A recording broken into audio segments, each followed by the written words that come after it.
Bien, vemos. Entonces, se demuestra que el imatinib es un tratamiento muy efectivo, ¿okay? Y estaría ayudando al paciente a mantenerse en lo que es la fase crónica. Pero no va a eliminar por completo a las células que tienen difusión BCR-ABL o las que tienen el cromosoma Filadelfia. Lo va a disminuir a un nivel tan bajo que va a permitir de alguna forma el desarrollo normal del proceso sanguíneo, ¿no? Entonces, mantiene a la enfermedad en la fase crónica, que es lo que habíamos dicho que actualmente es el foco de la investigación y de los intentos de terapias. Como ustedes pueden apreciar ahí, entonces, a los 5 años, es decir, después de 18 meses que teníamos la primera comparación, a los 5 años, se ha establecido que 37% de pacientes logran la respuesta citogenética y a los 6 años 90%. En general se considera que el imatinib logra en más del 90% de los pacientes un éxito en la terapia. Bien, estos inhibidores de tirosina quinasa usados, hablamos de uno que es el imatinib. El imatinib es el primero que fue encontrado y que fue testado, ¿okay? Actualmente existen otros. Yo estoy mencionando aquí solo 2 más, que son el nilotinib y el azatinib. Estos vinieron después, ¿okay?, del imatinib y tienen ventajas sobre el uso del imatinib, ¿no? El nilotinib tanto como el azatinib. El problema entre el uso de ellos, es, en el caso del imatinib tiene una ventaja, tiene más estudios, hay cosas mucho más establecidas. Actualmente ya se están estableciendo cosas porque se están acumulando años de observación de los pacientes. En el caso del nilotinib y del azatinib tienen ventajas definitivamente, que de algunas vamos a hablar. Una desventaja para países, por ejemplo, latinoamericanos, es el precio, ¿no? El imatinib es muchísimo más barato y accesible que en comparación del azatinib y nilotinib, que supera por mucho el precio del imatinib. Entonces, esto lamentablemente es una cosa de la que hay que hablar, ¿no? El precio del fármaco. Ahora, en general, se considera el uso del imatinib como de primera línea en estos pacientes. ¿Qué quiere decir eso? Que si es diagnosticado este paciente con LMC y confirmado por biología molecular la presencia del BCR-ABL o por citogenética la presencia del cromosoma Filadelfia, entonces estos pacientes hay que iniciar el tratamiento con imatinib. Es la primera opción, quiere decir eso, primera línea, ¿no? Ante alguna intolerancia al tratamiento, porque esto puede existir y va a depender de la genética de cada uno, ¿no? O ante resistencia al tratamiento, de los cuales vamos a hablar en un momento, se puede ver un cambio de terapia hacia nilotinib o azatinib. ¿Cuál de los dos? Vamos a ver también que dependiendo del tipo de resistencia que este paciente tenga, se podría definir cuál de los dos, ¿okay? Algunos especialistas, algunos oncólogos o médicos los clínicos que tratan a los pacientes, también podrían usar como primera línea al dasatinib o al nilotinib, ¿no? Hasta donde yo tengo entendido, lo más común es el imatinib. En el hospital, por lo menos donde yo he trabajado, era así. Sin embargo, sé de que otros especialistas deciden por eso porque tienen una eficiencia mayor, y eso es también lo que vamos a ver. Vean ustedes acá una primera de las comparaciones que hay entre el tratamiento de dasatinib y imatinib. Ustedes pueden ver la línea continua es dasatinib y la línea discontinua refiere al grupo tratado con imatinib, ¿no? Y a la mano izquierda, en el eje Y, tenemos la proporción de pacientes que responden al tratamiento. Como ustedes pueden ver, el dasatinib lleva una ventaja, ¿no? Una ventaja en la cual tiene un hazard ratio, como pueden ver, de 1.54, es decir, 1.5 veces más probabilidad de logro de la respuesta molecular. En este caso, medido por respuesta molecular. Ahí ustedes pueden ver MMR, eso quiere decir respuesta molecular mayor, ¿ok? Hay niveles de respuesta molecular, de los cuales vamos a mencionar después. Entonces vean ustedes cómo el uso desde el principio de dasatinib daría cierta ventaja a estos pacientes. No es algo muy grande, y ustedes pueden ver al mes 60, es decir, a los 5 años, la diferencia entre estos dos grupos es mucho menor que al inicio. Entonces tal vez el significado de usar dasatinib al inicio estaría permitiendo a los pacientes una respuesta molecular, alcanzar la respuesta molecular de una forma más rápida, ¿no? Porque en realidad a los 5 años pues, las diferencias no son grandes. Bien, vamos a las pruebas genéticas para poder para poder seguir el tratamiento, en este caso de la leucemia amiloide crónica con imatinib u otros inhibidores. Para el seguimiento de la terapia, ¿okay?, se requiere del uso de la citogenética y de la PCR. Eso es lo convencional y lo rutinario. ¿Okay? Como nosotros hemos visto, el diagnóstico puede ser muy útil la PCR. Habíamos mencionado que para genes de expresión, por ejemplo, el PCR convencional va muy bien, ¿no? Ya hay guías establecidas para eso, también se mencionó. Y la citogenética obviamente se requiere, ¿no? Porque lo molecular habíamos dicho que tenía la ventaja y desventaja de ser muy específico, ¿no? Y no te permite ver otras cosas. La citogenética te permite ver otros rearreglos cromosómicos que podrían existir en la célula de este paciente, ¿no? Es muy relevante. Una vez iniciado el tratamiento, entonces hay que empezar a hacer un seguimiento al paciente. Se hace seguimiento en diferentes áreas clínicas.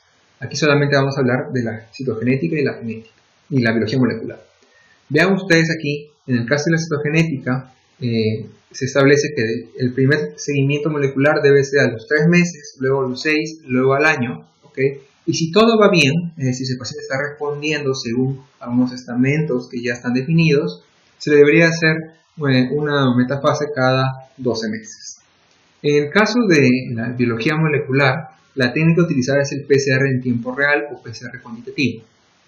En el primer año, cada 3 meses debe realizarse una cuantificación del BCR-ABL en las células de estos pacientes. ¿Okay? Y después de ese primer año, porque es durante un primer año, la frecuencia de seguimiento lo va a definir cómo el paciente va respondiendo, y esto lo decide el médico tratante. Ustedes pueden ver a la derecha, ahí, en la parte superior dice diagnóstico o tratamiento, como el número de células leucémicas es muy elevado, y hacia abajo estaría indicando lo que debería ocurrir, en el mejor de los casos, ante tratamiento con inhibidores de tirosina quinasa. La primera, que se denomina ahí CHR, significa respuesta hematológica completa, que era lo que les había mencionado, ¿no?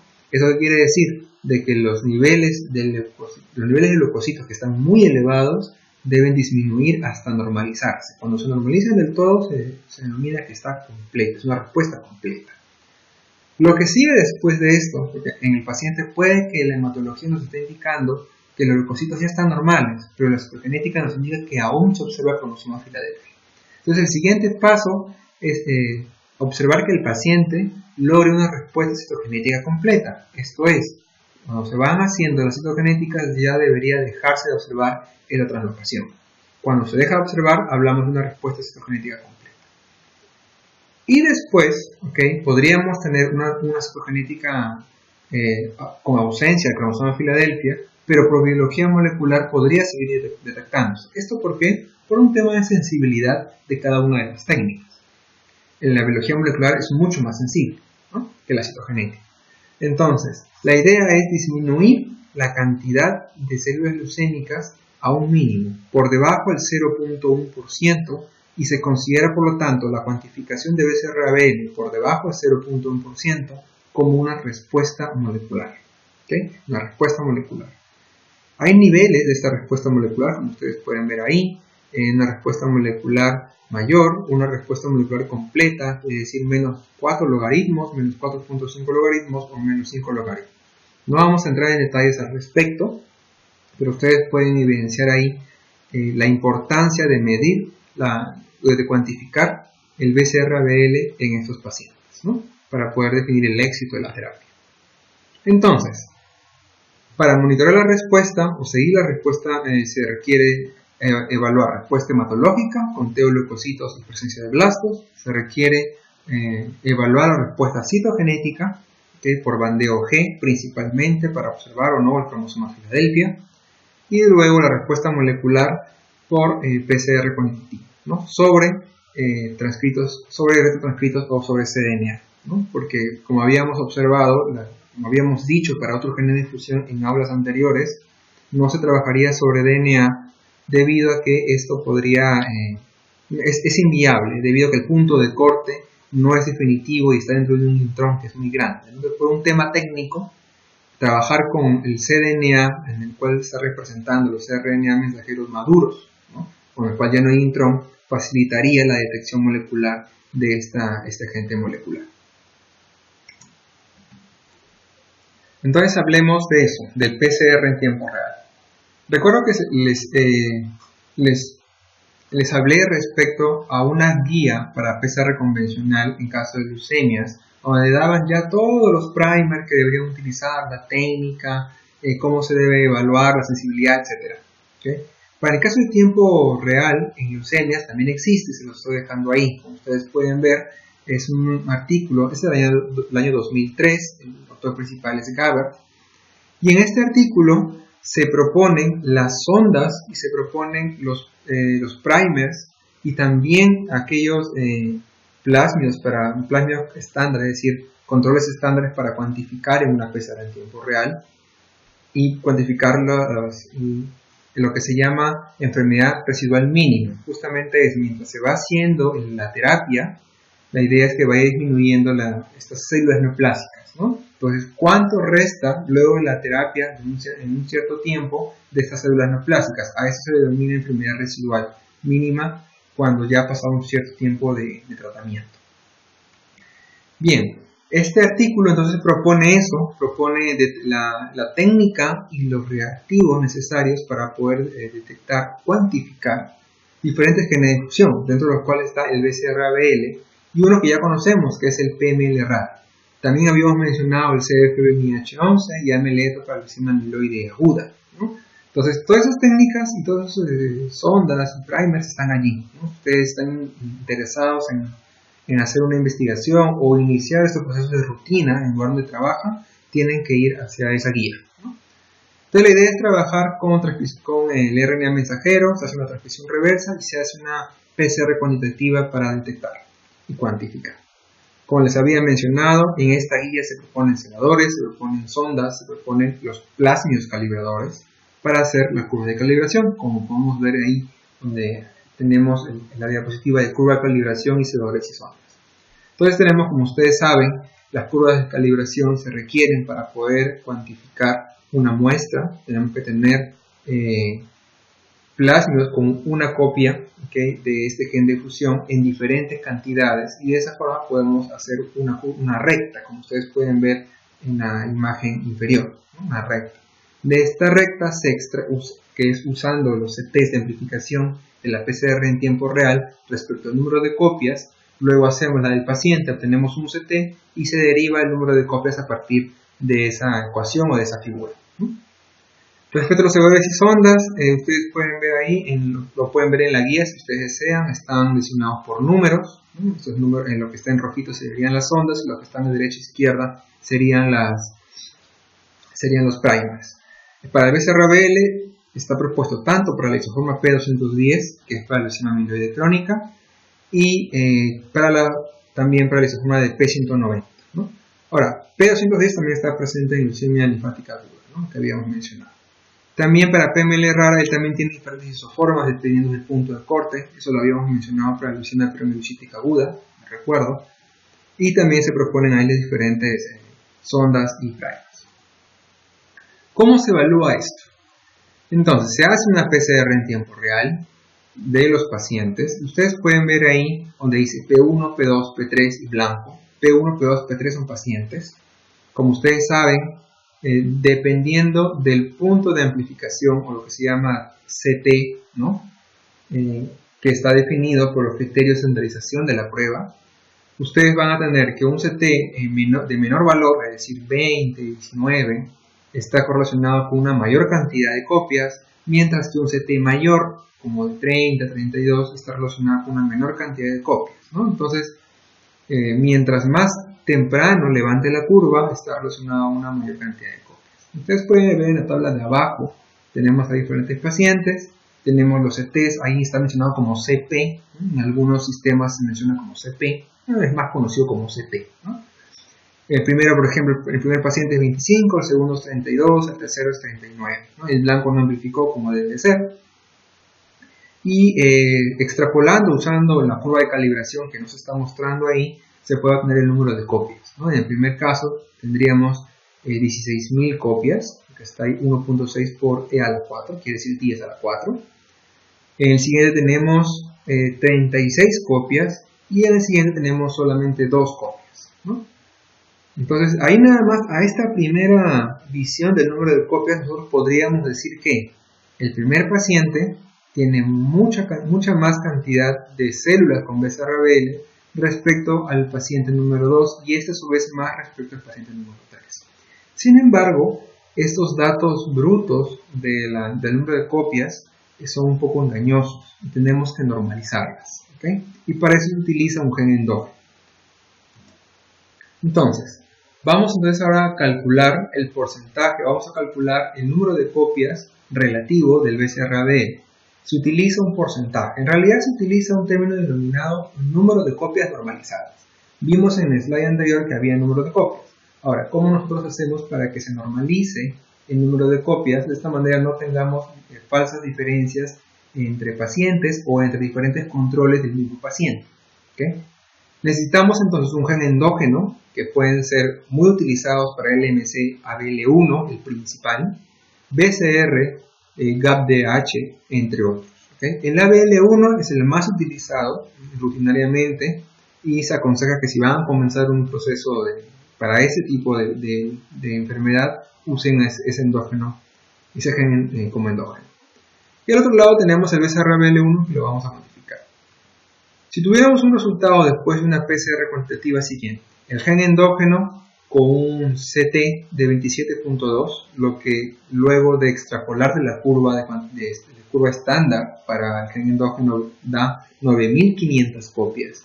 Y en el caso del BCR-ABL daría 1.500 copias. ¿Cómo yo normalizo esta cuantificación de BCR-ABL? Pues una división. Consiste en dividir las copias del BCR-ABL sobre las del ABL. Este proceso solo de dividir ya se le denomina número de copias normalizadas. Ahora, dependiendo de los niveles de expresión de cada gen, sea del endógeno o de tu gen de interés, uno tiene la opción de multiplicar ese número de copias normalizadas por un número que permita analizar más fácilmente el resultado. Para el caso del BCR-ABL, enzima aminoácida crónica, se multiplica por 100. Y esto permite tener un porcentaje también, ¿no? Porque es por 100, justamente. No siempre es por 100, dependiendo, como les decía, de los niveles de expresión de estos genes. En algunos casos se utiliza por 10.000 o en algunos casos no se multiplica por nada y simplemente se utiliza el ratio. Va a depender de la enfermedad en la que estemos, la naturaleza y la expresión de estos genes. Para el ejemplo que estamos mostrando, la división llevaría a un resultado de 15.79%. Es decir, este BCR-ABL está presente en un 15.79%. ¿Okay? Esa sería la medición del caso. Ahora, ¿qué sucede? Por más de que en general exista una guía que permita a las personas en el ámbito clínico implementar estas metodologías, o también pueden haber algunos kits ya implementados para uso en laboratorio, hay mucha variabilidad entre laboratorios. ¿Por qué? Porque lo hacen diferentes personas, porque utilizan tal vez diferentes reactivos, o sea, usan los mismos primers pero de diferentes marcas, o utilizan diferente equipamiento, que es el principal fuente de variabilidad, entre otras cosas, ¿no? Entonces, para evitar la variabilidad, existen actualmente a nivel internacional algunos laboratorios de referencia. ¿Para qué sirven estos laboratorios de referencia?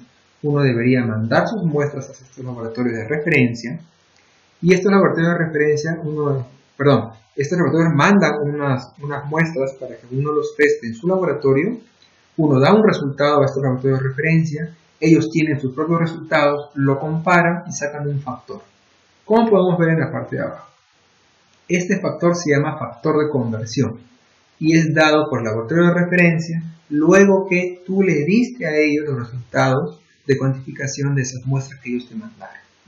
¿Con eso qué se consigue? Que los resultados de todos los laboratorios estén iguales a ese de referencia. En conclusión, todos los laboratorios, los resultados entre todos los laboratorios serían comparativos, ¿no? Porque estamos normalizando o igualando estas variabilidades. Ese factor de referencia, cuando uno multiplica su resultado de BCR-ABL por este factor de referencia, damos un resultado que se arreglaría. En este caso, en este ejemplo, por ejemplo, si el factor de conversión es 1.5, finalmente el porcentaje real sería 23.69%.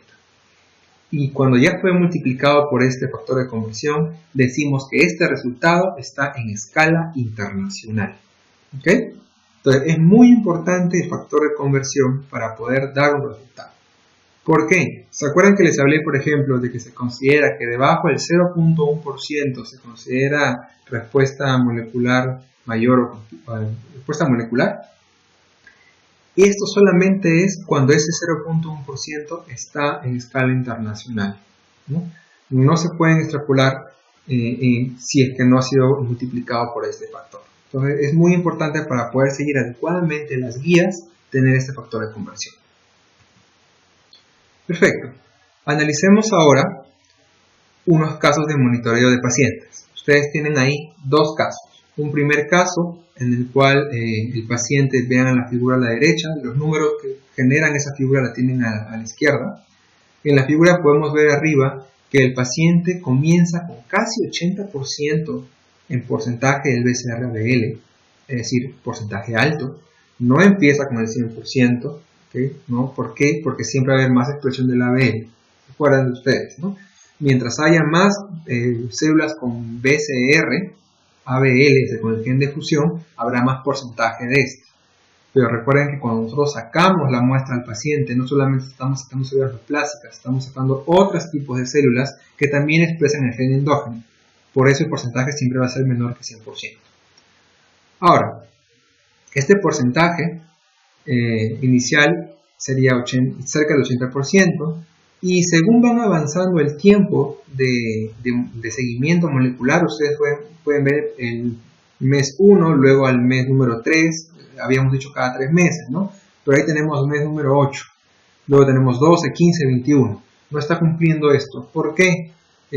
Lamentablemente a veces no se puede seguir de manera exacta cada 3 meses en los pacientes por diferentes factores. Uno de ellos es que a veces el paciente no va puntualmente a su seguimiento molecular. ¿Okay?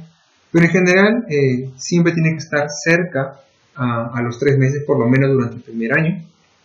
Vean ustedes ahí cómo el porcentaje en escala internacional baja de 80 hasta primero casi 10 y luego baja hasta casi 0. Ustedes tienen los valores de escala internacional a la izquierda. El último seguimiento molecular de 0.07, esto es, todavía se detecta BCR-ABL, pero está por debajo del valor de 0.1, que habíamos dicho que marcaba la respuesta molecular. Entonces, este paciente desde el mes 8 está en respuesta molecular, ¿no? Lo que debería hacer. Entonces, la idea es que este paciente se mantenga ahí. En casos ideales, ya ni siquiera se detecta por PCR en tiempo real y se pone 0%. ¿Okay? Va a depender también de la sensibilidad que tenga la metodología que ha sido estandarizada. Vamos al caso de abajo, en otro caso. Ustedes pueden ver que el paciente igual comienza con elevados porcentajes de BCR-ABL, casi 60%. Este va disminuyendo conforme pasa el tiempo. Sin embargo, vean ustedes después del mes número 20, ¿no? Existe un punto de quiebre ahí y para el mes número 26 los porcentajes subieron. Casi el mes 40 el porcentaje bajó un poco, pero vean que ese último monitoreo, ese último seguimiento está alrededor del 10%.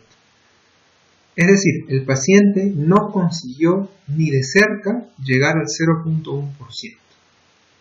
Esto se le considera una resistencia a la terapia.